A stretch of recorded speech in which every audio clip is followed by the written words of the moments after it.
Where you going with that? نزهة النظر.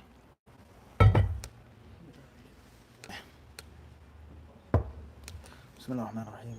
الحمد لله والصلاة والسلام على رسول الله. I want to read some fawaid bi'idhnillahi ta'ala from the biography of Imams of Hadith, and one of the people that we should read about and learn about and study about and try our best to mimic and to imitate. And that was Imam Ali ibn Abdullah ibn al-Madini, rahimahullah. Ali ibn al-Madini. Hafidh ibn Hajar, rahimahullah ta'ala, says here in the summary of Tahdhib wal-Kamal, it says, Kha del ta sin fa qaf. Ali ibn Abd al-Madini al-Basri, Sahib al-Tasanif. First and foremost, it gives the rams, abbreviations, for those ulama who collected his narrations, those ulama who relied upon him in their books. Kha being Bukhari, Dal being Abu Dawood, Ta being Tirmidhi, Sin being An-Nasai, and Fa Qaf, Fiqh, representing Ibn Majah in his tafsir. Wallahu alam. So Ali ibn al-Madini, rahimahullah, his name is Ali ibn Abdullah ibn Ja'far ibn Najih as-Sa'di, Mawlahum. And when they say Mawlahum, means is that he wasn't originally from that tribe. He was adopted by that tribe, taken on by that tribe, or he was a slave and he was manumitted, or one of his parents or grandparents, they freed him, and thus he took on their Mawlahum. I'm understand this? Tayyib. He is al-Bukhari, books and works of Hadith. روى عن أبيه وحماد بن زيد وابن عيينة وابن عليا وأبي ضمرة وبشر بن المفضل وحاتب بن وردان وخالد بن الحارث وبشر بن السري إلى آخره. قال وحرمي بن عمارة وحسان بن رحيم وشباب وسعيد بن عامر وأبي أسامة ويحيى بن سعيد القطان. First and foremost, they mention who he narrated from. What scholars did he take hadith from? Who did he study with? Like you said, a scholastic resume, something that's transparent, what this person learns from. And from the greatest of them is Hafid Tafsir, Lahu Biwasi. And he mentions from the greatest students, and that's also another very important part of the hadith culture and of the seeking knowledge culture, disciplism, is not just who you learn from and who you study with, but also knowledge. Someone's living these years and you have nothing, no prominent students. It doesn't work like that. Okay? From those who narrated from him was al-Bukhari. And obviously, Bukhari, rahimahullah, being his disciple and his student, yakfihi sharafan. That's enough. There's no one else that he needs to be his what? His student, if Bukhari took from him. But on top of that, Imam Abu Dawood, rahimahullah, on respect. And also at-Tirmidhi, and Nasai, and Ibn Majah, not in his Sunan, but in his book, At-Tafsir. Khairan, inshallah. Also, Muhammad ibn Ali, Muhammad ibn Yahya al-Dhuhli, the famous teacher of Imam al-Bukhari as well, whom we mentioned and explained in many classes and khutbahs, the fitna that happened between him and Bukhari, with regards to the jealousy and the envy. And that was a great lesson that can be taken from that. And he mentions many other scholars that took from him. He says, وروى عنه سفيان بن عيينة ومعاذ بن معاذ وهما من شيوخه وأحمد بن حنبل وعثمان بن أبي شيبة وهما من أقرانه وابنه عبد الله بن علي وأحمد بن منصور الرالح جرزة وصالح جزرة وأبو قلابة وأبو حاتم والصاغاني والفضل بن سهل الأعرج ومحمد بن عبد الرحيم الصاعقة ويعقوب بن شيبة والعمري وأبو شعيب الهراني. And he mentions other students and other disciples such as Sufyan ibn Uyayna, the great scholar of Mecca, and Mu'adh ibn Mu'adh al-Ambari, and they are from his teachers. So some of his teachers also what? They took from him. So we should learn from this and we should benefit from this, is that it's nothing wrong with someone older taking from someone younger. Someone who's people, it goes back and forth. It's never just always like this. It goes up and down. And as a wise man once said, when he was asked, how does one repay his teacher? How does one repay her teacher? How do you repay your teacher? How do you give your teacher back what you can possibly give? And they said, or he says, how does a student repay his teacher? And this wise person wasn't a Muslim. He says, you can only repay your teacher back by no longer being a student. That's how you repay your teacher. When you're no longer someone who studies with that person, then you've given them back. Meaning you've become your own teacher. You have your own markaz. You have your own family. You've left the what? The Don. You have your what? You make your own family. That's proof that you've what? You've learned from the Don. And you've carried on and you make your own what?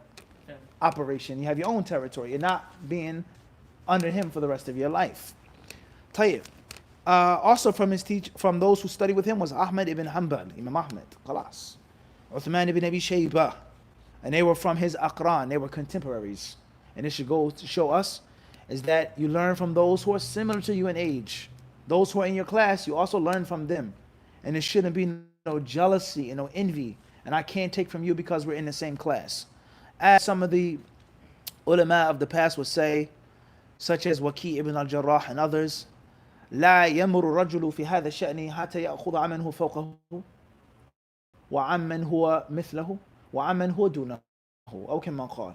He says a man cannot be nabil, he cannot reach prestige until he takes from those above him, until he takes from those who are like him, and then he takes from those who are what? Beneath him. That's when you reach a level, when you have no discrimination on who you learn from. Young, man, woman, doesn't matter. Whoever has the faida, that's where I go and that's where I take the faida from. Khairan inshaAllah.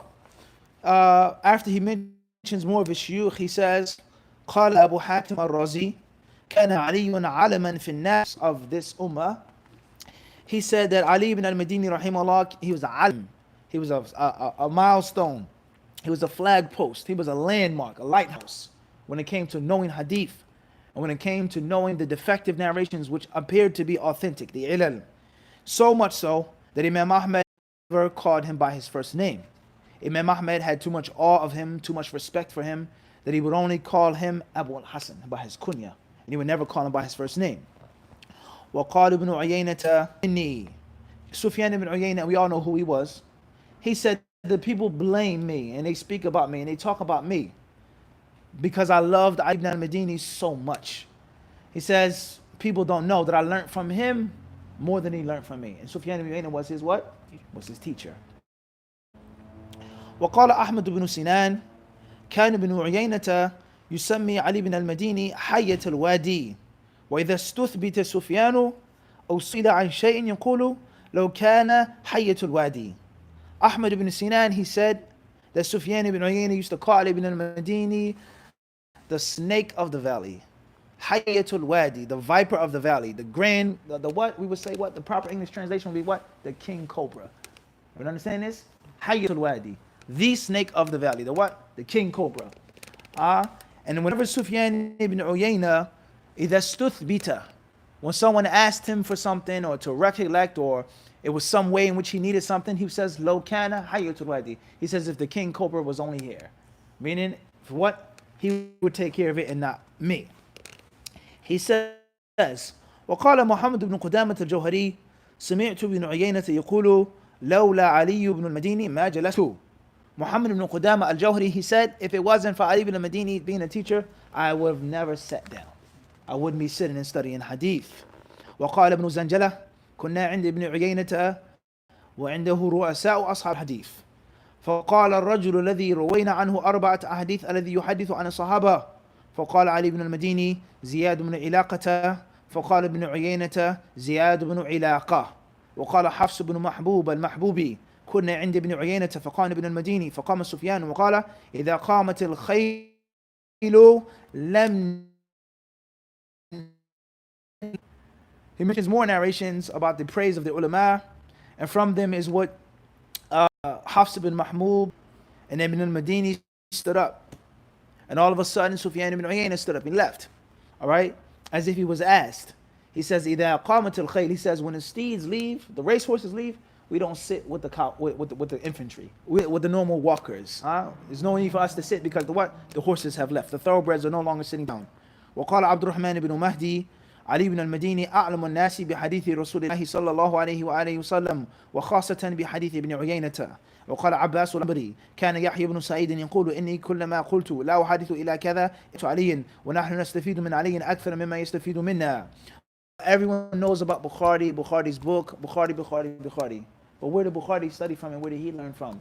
He learned from many scholars, from the greatest, and Ahmed learned from. They learned from Sufyan ibn Uyayna, or they learned from Abdurrahman ibn Mahdi and Sufyan ibn Uyayna, and Yahya ibn Sa'id al-Qattan, who learned from Shu'bah ibn al-Hajjaj. And that's how the line goes. Their blood. So Abdurrahman ibn Mahdi, he says, Ali ibn al-Madini had the most knowledge of the hadith of the Messenger of Allah sallallahu alaihi wasallam. He was the most knowledgeable, especially the narrations of Sufyan ibn Uyayna. Tayyib. He says here about with regards to how Yahya ibn Sa'id used to honor him and always keep him close. وَكَانَ صَدِيقَهُ, and he was his friend. And Ali used to stick to him. And this goes to show once more is that if you're studying and seeking knowledge, there shouldn't be any evil jealousy. There should be no hasad.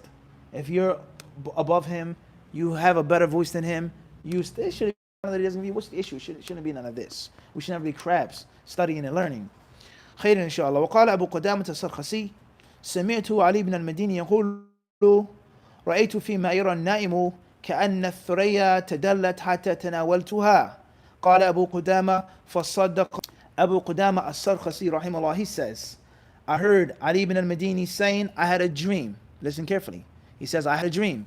And in that dream, there were some stars, some type of heavenly bodies, constellations that were tadallat. They were brought close to me. So close that I could grab them. Abu Qudama, he says, Allah made this a true dream. So true is that Ali ibn al-Madini could reach. This goes to show what we were talking about and what we're speaking about in many classes and many lectures about the Sheikh, or I just want to learn Arabic, or I just want to be like, no. You have to want it yourself. You have to have aspirations yourself. And don't have those aspirations, or if you're not willing to sacrifice and give up. And this Sheikh, and if you have no dreams and no aspirations, you have no place seeking hadith. You should be seeking hadith with aspirations and with dreams, and we see that here. خير إن شاء الله. وقال أبو عبد الرحمن النسائي كأن Allah, Nasai says, as if Allah created him for this, for hadith. That's the only reason why he was made. ما نظرت في كتاب الشيخ فاحتجت إلى السؤال به عن غيري. Ahmad ibn Sa'id al-Rabati, he says, Ali ibn al-Madini said, ما نظرت في كتاب الشيخ فاحتجت إلى السؤال به عن غيري. He says, I never looked in a scholar's book and then afterwards needed to ask someone else about it. I never looked in the book of a sheikh and then afterwards had to what? Ask someone else. In other words, when I saw it, I memorized it. When I saw it, I understood it, and I never had to ask someone else. And this goes to show us and doing away with the culture of blind following. You have to ask that brother. You must go to these brothers. Even if you understand, you have the proofs, you have the evidences, and I have these too. Are we understanding this? And that was the gift and the talent that Allah what? Gave him. And that doesn't mean a person is arrogant or conceited or stuck up. But it means Allah gives someone a talent and that person does what? He uses it and you don't put it to waste. How to become a student of hadith. Read these books every day. Keep your nose in these books. Oh, realize. Wa alaikum assalam wa rahmatullahi. I did not forget. Jazakallah khairan. What should one do if the owner is paying a mortgage on the place they want to rent, and most other rental properties, apartments may be like this in the West, and staying home is harsh? Fadal Talib. What is the ruling on a male student of knowledge sitting with an all-female audience with no screen? Like, question. T from South Oaks, right? New York. What is the ruling on a male student of knowledge sitting in all pretty pins? All jokes aside, at the end of the day, what's important is the scholars of Islam, they mention it's permissible to look at the opposite sex if it isn't done out of lust. if it isn't done out of love. It's a different meaning. Or the concept of looking at it without a lustful intention, and then it turns into lust. At the end of the day, if you're a student of knowledge and you're seeking knowledge, you're going to get the knowledge from wherever you can. That's what you're going to do if you're hungry for the ilm. And there are many classes with men. There are many audios and many things in which, if you're really seeking actual ilm shar'i, which is more than enough for you. But that's the ruling, is that it's permissible to look at the opposite sex, as long as it's not based off of what? Lust. And is a means of infatuation. Wallahu alam. Let me move that book, please, Hamza. What is the ruling on renting from a place and the landlord has a mortgage? Basically, you're paying the mortgage for him, or you're contributing to his or her mortgage. And most places like this are in the West, and it's very hard to live and stay at home. ما المسؤول عنها بعالم من السائل.